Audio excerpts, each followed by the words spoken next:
lagi saya dengar tepuk tangan yang meriah buat Yesus Tuhan kita. Sebelum saya masuk di dalam firman Tuhan, izinkan saya menyapa setiap umat pemenang di tempat ini. Shalom pemenang, lebih dari pemenang. Bisa lebih dahsyat lagi, shalom pemenang, lebih dari pemenang. Sekali lagi tepuk tangannya yang paling meriah buat Yesus Tuhan kita. Saudaraku, seberapa banyak dari saudara yang diberkati melalui khotbah firman Tuhan selama minggu-minggu ini? Wow, yang saya percaya saudaraku, yang saya percaya new life. New life. Kehidupan yang baru, angin kehidupan yang baru itu dia sedang tiupkan dalam kehidupan keluarga-keluarga di tempat ini. Saya tidak tahu keadaan keluarga saudara, tapi dengar baik, new life. Itu yang dia tiupkan. Ada kehidupan keluarga-keluarga yang tidak ada lagi gairah cinta, tidak ada lagi semangat, tidak ada lagi kebahagiaan.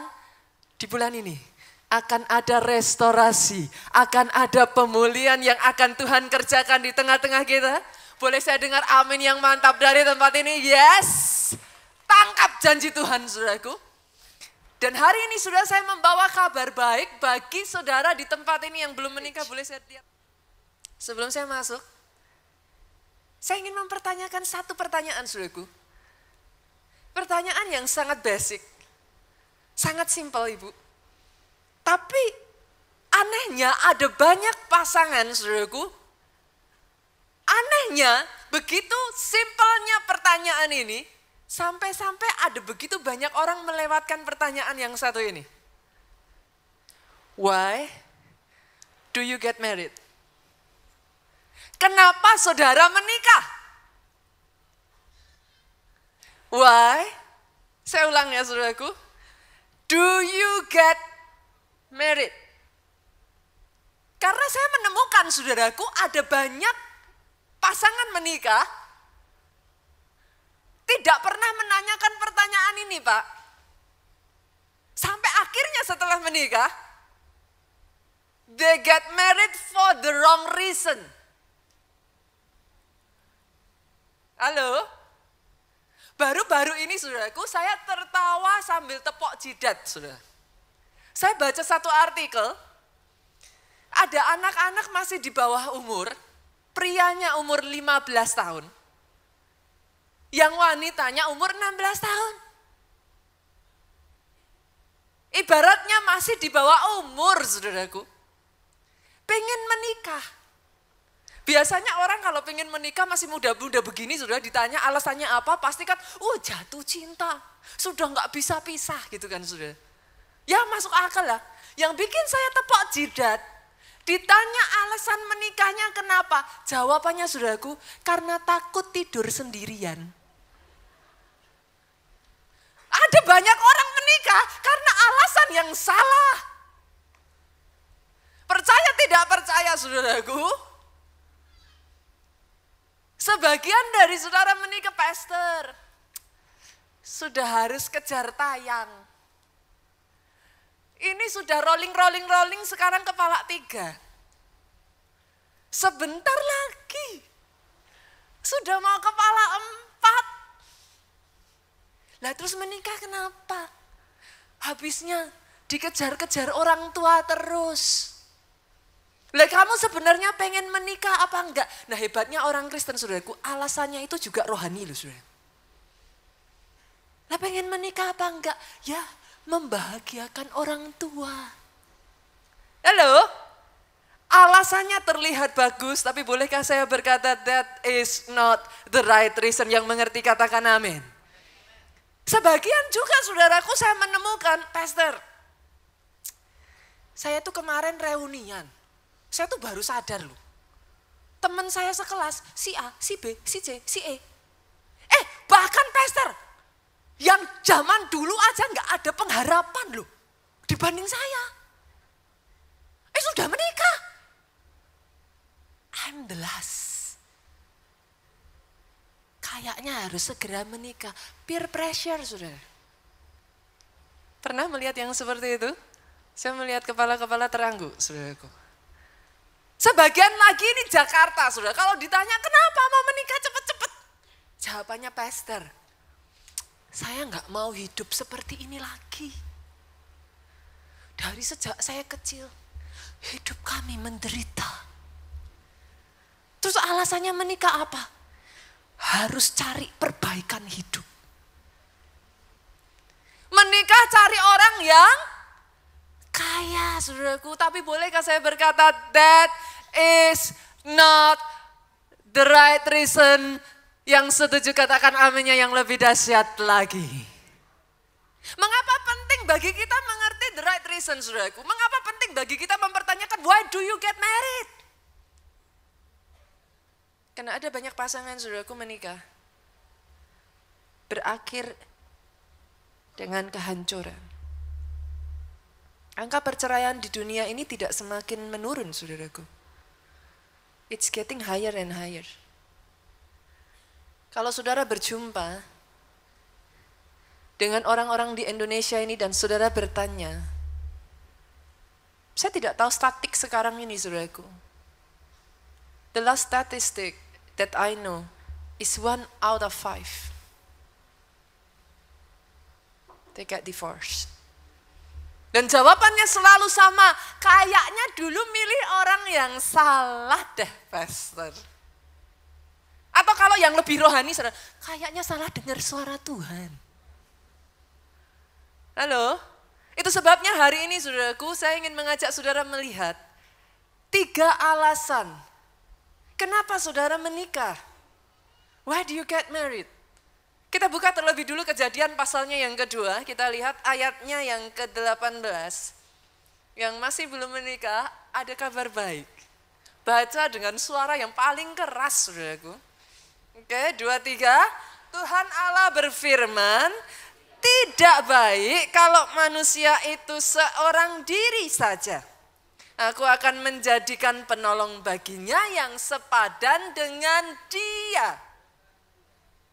Kenapa saudara harus menikah? Bolehkah saya mengatakan ini, saudaraku?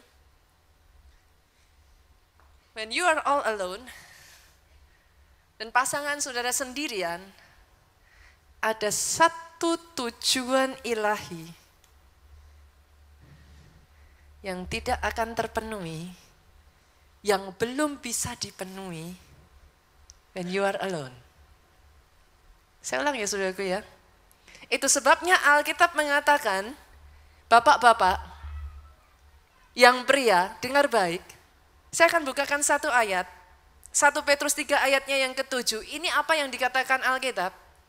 Demikian juga kamu, hai suami-suami, hiduplah bijaksana dengan istrimu sebagai kaum yang lebih lemah. Hormatilah mereka sebagai teman pewaris dari kasih karunia, yaitu kehidupan, supaya doamu jangan terhalang. Kenapa saudara menikah? Dengar, di tempat ini, bagi orang-orang yang mempunyai alasan yang benar untuk menikah, perhatikan saudaraku, ada warisan yang sudah dia simpan di kedepan hari. Warisan rencana ilahi yang besar yang hanya bisa dibuka kuncinya oleh orang-orang yang mengerti tujuan yang sebenarnya dari pernikahan. Jadi bagi pasangan-pasangan yang sudah menikah lama dan saudara berpikir, pastor, married is not easy. Pastor, sudah capek. Wait, kenapa saudaraku? Dia menyediakan anugerah kasih karunia yang tidak akan ada henti-hentinya, lebih dari cukup, dari bahkan 1.000, 2.000, 3.000 masalah terjadi atas keluargamu, selalu ada kasih karunia bagi pernikahan yang memiliki tujuan yang benar. Saya tidak mendengar kata amin dari tempat ini. Tahukah saudara, justru ketika saudara menikah dengan tujuan yang benar, your destiny is being unlocked. Masalahnya ada banyak orang menikah, tujuannya apa? Me. Me and me and me. Supaya aku bahagia, Pastor. Supaya ada yang memperhatikan, Pastor. Supaya aku tidak kesepian, Pastor. Aku dan aku. Tapi sesungguhnya tahukah saudara? Pernikahan is to complete each other. Apa yang tidak kau punya, dipunyai pasanganmu, together you unlock your destiny. Tahukah saudara kenapa sepatu diciptakan kiri dan kanan? Halo? Pernah pakai sepatu kanan dan kanan? Halo? Saya dengan Pak Jo, saudaraku. Ini mumpung orangnya nggak ada. Kami itu cuma punya 2 persamaan, saudara. Kadang-kala saya takjub loh, saudaraku. Begitu berbeda seperti bumi dan langit, tapi bisa menikah, saudaraku. Ada di sini yang seperti saya? Saya dengan Pak Jo persamaannya itu yang pertama, saudaraku, sama-sama nggak doyan cabai. Sama-sama nggak doyan pedes, saudaraku. Jadi kalau yang sudah kenal kami, Pak Yosi Bususan di Jogja, saudaraku, kalau makan sama-sama, selalu saja pasti ambil cabai, ini kesukaan momom, katanya. Kalau mau goda saya tuh begitu, saudaraku. Karena tahu saya sama Pak Jo itu nggak doyan cabai, saudara. Kami ini bumi langit, kalau saya suka warna coklat, dia suka hitam, saudara. Semua yang hampir semua, saudaraku, saya bilang iya, dia bilang enggak. Berapa banyak dari saudara merasakan, Pastor, tidak pernah ada titik temu. Berapa banyak ketika saudara bertengkar dengan pasangan saudara, saudara berpikir dia yang salah, dia berpikir saudara yang salah. Yang mengerti katakan amin. Tapi tahukah saudara, memang seharusnya begitu, saudaraku. Tidak bisa kanan dan kanan. Halo? Kalau di dalam pernikahan saudara ada perbedaan, yang satu kanan, yang satu kiri, yang satu kuatnya di sini, yang satu kuatnya di sana. Bolehkah saya berkata, it's because there is a destiny ahead of you. Yang hanya saudara bisa capai ketika kanan dan kiri ini bersatu. Oh come on, oh come on.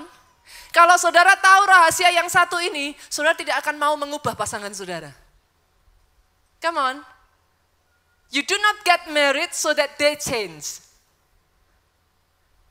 Ada banyak pasangan saudaraku datang kepada saya dan berkata, siapa tahu Pastor setelah menikah nanti berubah. Oh saya katakan saudaraku, saya sudah menikah hampir 15 tahun. Baru 15 tahun saudaraku. Sejak dari dulu sampai dengan detik hari ini, boleh saya katakan gak berubah. Oh come on. Come on, yang mengerti katakan amin. You cannot change people. Tetapi untuk apa dirubah? Halo? He is who he is. She is who she is. Because together you make a history. Bersama-sama ada satu rencana Tuhan yang besar yang tergenapi justru melalui persatuan dari 2 pribadi yang berbeda. That's the first reason why you get married. The second reason, alasan yang kedua saudaraku, it's getting better and better saudaraku. Alasan yang kedua, orang yang menikah akan dapat satu bonus ini saudaraku. Saudara akan menemukan persahabatan yang sejati. Pastor, kalau cuma menikah untuk dapat sahabat sejati, kayaknya saya juga udah punya sahabat. Oh, tunggu dulu saudaraku. Tunggu dulu.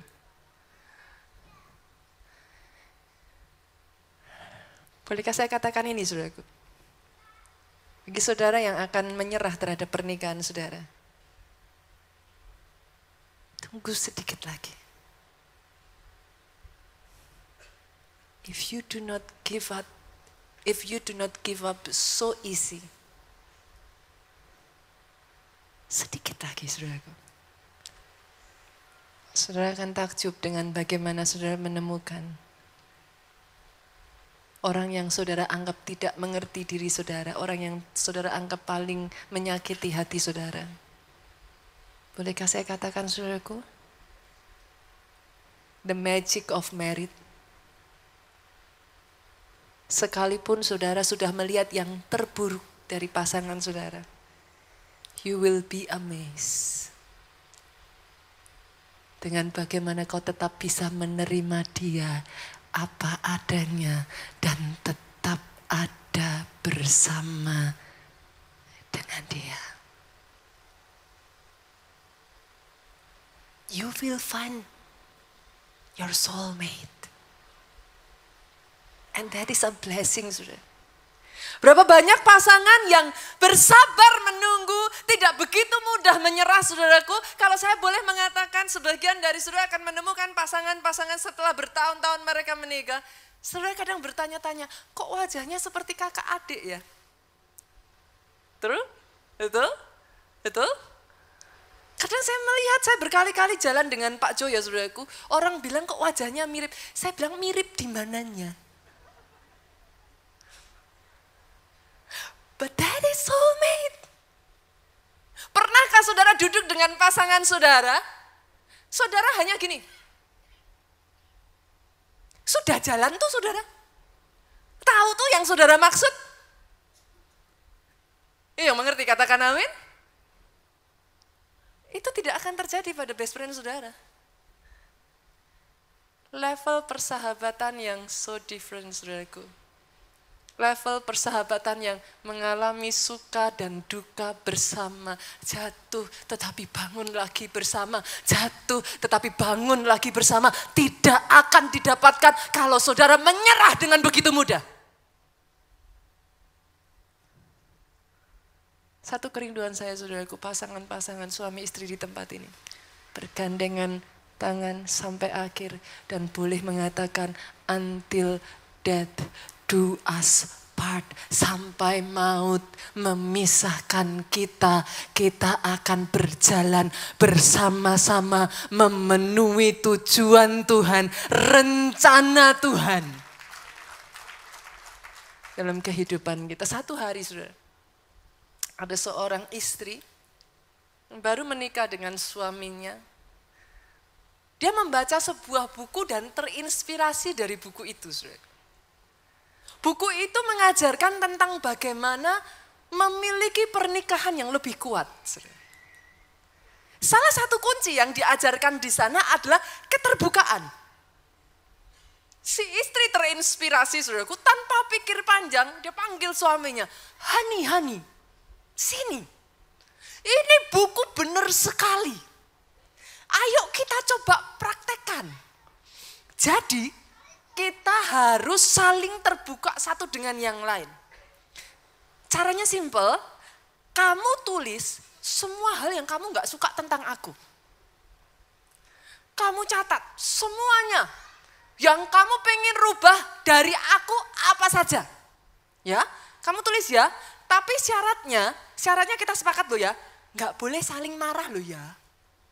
Kan terbuka, jangan marah loh ya kalau nanti ditulis.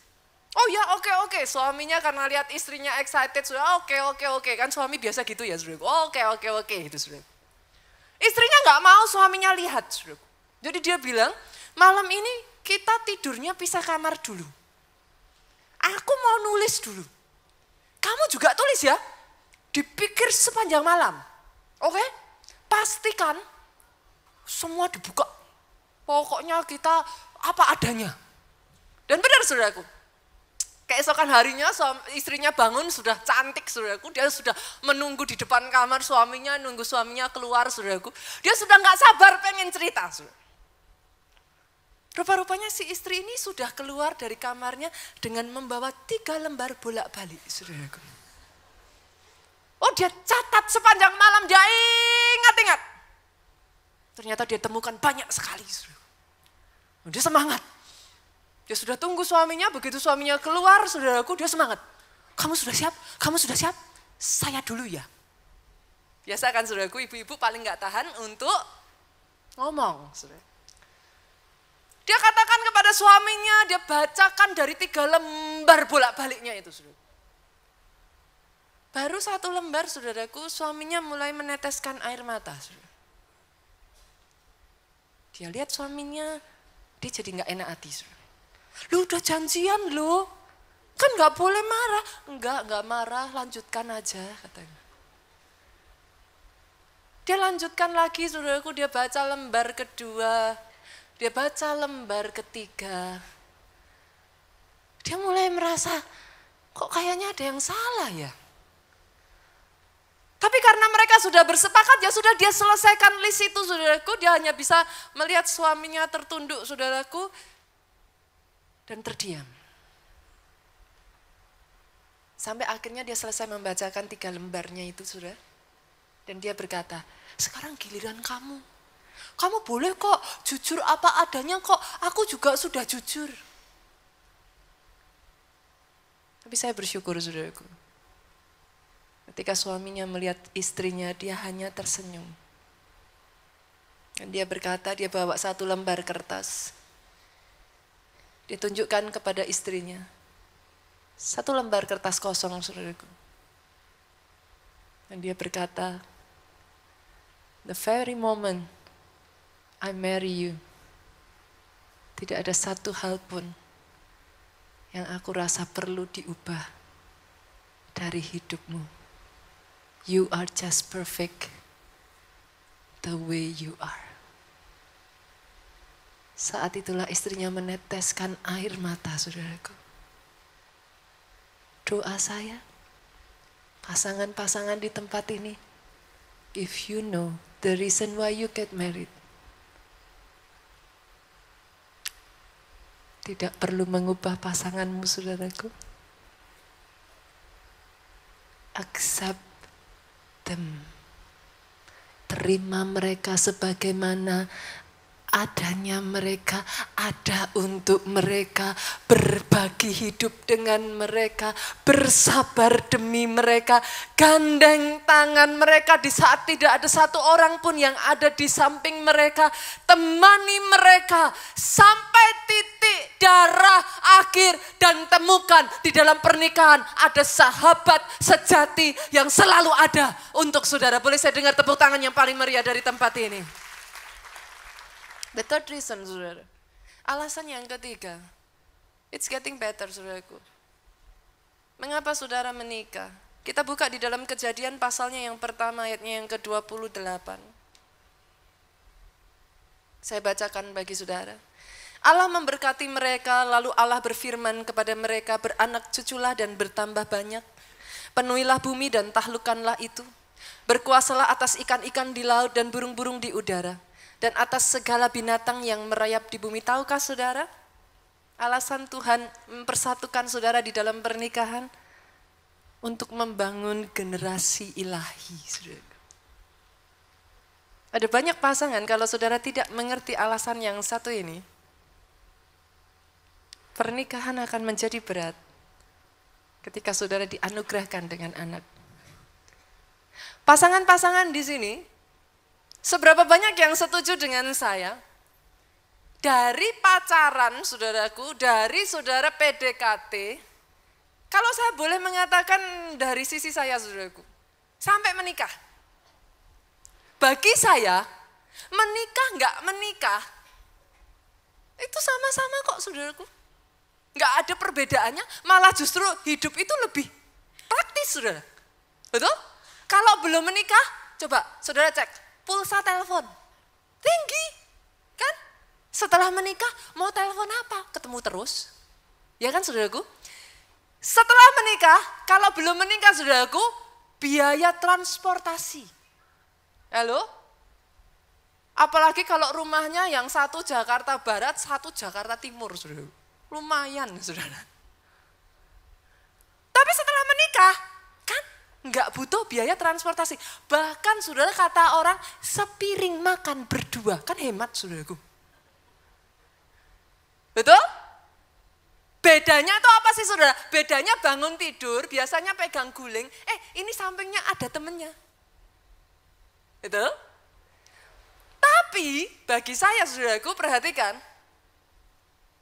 Sampai pasangan ini mulai punya yang satu makhluk yang namanya baby. For me, baby is a game changer. Oh yes, baby is a game changer. Kenapa saya katakan demikian? Kalau mau bedakan pasangan menikah sudah punya anak, belum punya anak, gampang. Yang belum punya anak, saudaraku, biasanya wanitanya tuh dandannya cantik.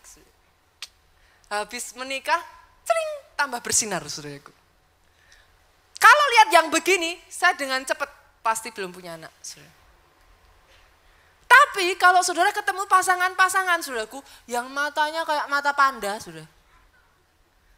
Tiba-tiba masuk ke gereja seperti zombie, saudaraku.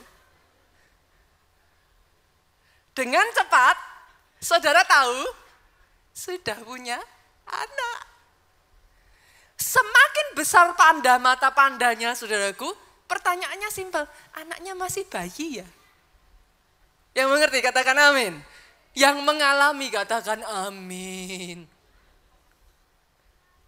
Kalau saudara tidak mengerti alasan kenapa saudara mempunyai seorang anak, it can be a burden. Loh, anak itu ya saudara, kelihatannya kecil ya saudara.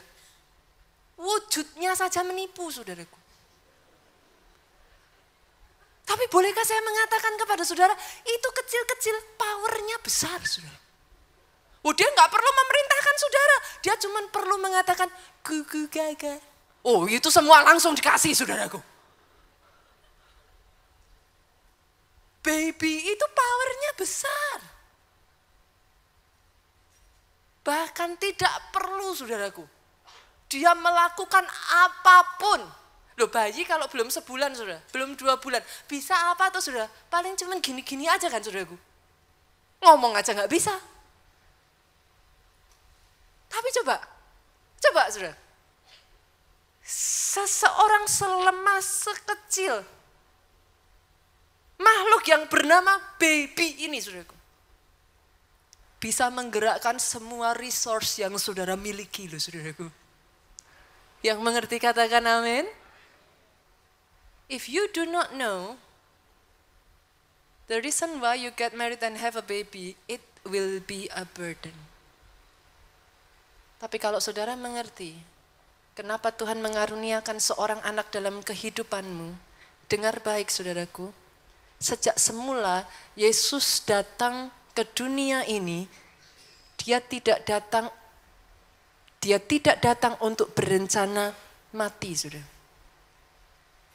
Saya ulang ya, sebagian dari saudara mungkin lihat saya, maksudnya gimana pastor? Yesus tidak datang ke dunia ini untuk mati, saudara. Kalau dia datang hanya untuk mati, dengar baik, saudara hanya akan merayakan hari Jumat Agung. Tapi ketika dia datang ke muka bumi ini, dia datang dengan satu tujuan yang jelas, dia membawa surga turun ke bumi. He come to rule. Itu sebabnya pada hari ketiga dia bangkit dari antara orang mati dan kita merayakan apa yang disebut Paskah. Oh, yang mengerti katakan amin. Bringing heaven on earth. Itu visinya Yesus. Tapi berapa banyak dari saudara yang tahu, ketika saudara menikah, ada destiny tujuan Tuhan yang harus tercapai dari pernikahan saudara. Berapa banyak dari saudara yang mengerti, you do not live forever. Seberapa hebat apa yang saudara kerjakan, one day you will die. Dan ketika saudara dipanggil nantinya pulang ke rumah Bapa, tidak akan ada yang meneruskan apa yang sudah saudara kerjakan. Oh, maafkan saya saudara, saya harus mengatakan ini kepada saudara. Abraham pada saat dia meninggal, janji Tuhan atas hidupnya belum digenapi. Oh yes. Apa janji Tuhan atas Abraham? Keturunanmu seperti bintang di langit. Anaknya cuma 1. Di usia menjelang dia akan meninggal. Janji Tuhan atas Abraham tidak digenapi di masa hidup Abraham, saudaraku. Tapi dengar baik, karena Abraham orang yang tahu Abraham menginvestasikan hidupnya kepada anaknya Ishak, saudaraku. Oh, orang yang mengerti why you get married, why God give you a baby. If you know that, you will raise the next generation in the fear of God. Engkau akan mendidik generasi setelahmu, generasi yang tahu visi kerajaan Allah. Kenapa? We are not gonna be here forever. Tapi kalau saudara menginvestkan hidupmu, kau menuangkan hidupmu, kau bayar harga, kau tabur kasih, kau tabur iman, berikan kepada mereka. Bukan hanya warisan yang bisa diberikan dengan uang, saudaraku. Ditukar dengan uang, dengar baik. Ada satu warisan, Pak, yang tidak akan pernah bisa ditukarkan dengan iman. Warisan iman kepada Yesus Kristus Tuhan. Pastikan kau berikan itu kepada generasi after generation. Tell them. Katakan pada mereka, mereka tidak ada di bumi ini karena satu kebetulan. Ceritakan pada mereka, there is a reason. Ada alasan kenapa papa mama membesarkan mereka dengan kasih sayang. Ada alasan kenapa papa mama memperjuangkan mereka. Ada alasan kenapa papa mama rela berkorban untuk mereka. Why? Because they are the next generation yang akan membawa visi Tuhan menjadi kenyataan di bumi ini. Sekalipun saudara sudah pulang ke rumah Bapak, generasi demi generasi, kenyataannya saudaraku, di zaman Yakub. Oh come on, 12 suku Israel terbentuk. Janji Tuhan atas Israel kepada Abraham digenapi melalui generasi ketiga, Yakub. Oh yes. Kalau saudara tahu kebenaran ini, bolehkah saya berkata, pernikahan bukan main-main, saudaraku. Pernikahan bukan soal suka, tidak suka. Kalau cinta, tidak cinta, saudara, cinta hari ini ada. 3 tahun dari sekarang, mungkin cintamu pudar. Tapi kalau saudara tahu the real reason behind marriage, bahkan sampai rambut kita sudah beruban sekalipun, dengar baik saudaraku, tugas kita belum selesai. Pastikan anakmu, cucumu, cicitmu, generasi demi generasi demi generasi, mereka menegakkan visi kerajaan Allah. Doa saya saudaraku, doa saya hari ini ada pribadi lepas pribadi di tempat ini yang bisa menangkap visi ini. Bisa menangkap tujuan ini. Ubah caramu berpikir, ubah caramu melihat. Marriage is not a game. Itu bukan permainan. It's a serious matter. Why? Because great is the plan of God in your life. Pastor, pertanyaannya sekarang kalau kita sudah ngerti nih. Kira-kira saudaraku, perlu menikah enggak? Yang belum menikah? Perlu menikah enggak kira-kira? Yang bilang perlu menikah aminnya yang paling keras. Yang mau menikah aminnya yang keras.